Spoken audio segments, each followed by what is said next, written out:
Hojik Oriba Manipur gi film asida I mathau tarakpa matamda sijananaba Nambol Block Congress Committee na sinduna ngasi porong patalaiba Jenims ki blood bank ta blood donation camp ama pangthokhrei.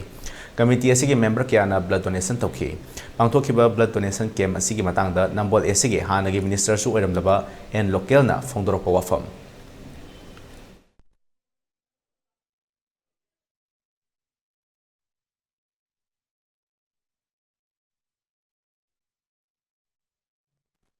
ngasi da Bharatiya Janata Party ki MLA dilai duna sidai da party du ki secretary bajan moja le sport me am huju Karigi lok thokte singhong ke ya da toru da pi ga da bani sidai da kaisu na da BJP ne buhar ga di sipai pi na toru ba ani ki aad ki lai ba army sing na MLA mantri sing mai ki property sidai da mai thar ga du nga agla hing jare ga le ga thammi sing di aduna lai ri ba sarkar ji sarkar natre ba center ki yaka yenga ga le ba sarkar ne ba sidai da ikhoji aad ki na tarju state force ki hana thajan bya da braba kari ki thengna ngamdani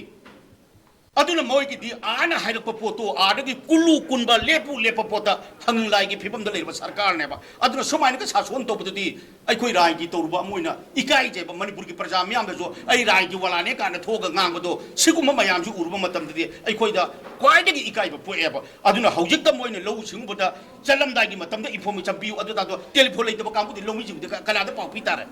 aduna siguma oiroi da ba da madu haibagi mauta prajang to hana thabang ullo hana ngakhal loba nahan da phubala da ama urju nongmini ka paga makhon da padna huji ji rajmiti je lai ai koi punam ne na khanga ba pone ba chief minister na bunker thugai ba sidai da bunker khara thugai ba ISTV da abam da ulle ba sidai da kuki ki saglai ba anu ko saglai me yam di tumina tum lai ba sina ada kamna ri ba pham da sidai da ada ki lai ba central army singna combing operation ge state ki force am da yahunde sidai da Bharat Sarkar na tauge yamna to bo post da Karigi damakta state government ma state da phamgi damakta kola leigadoino ba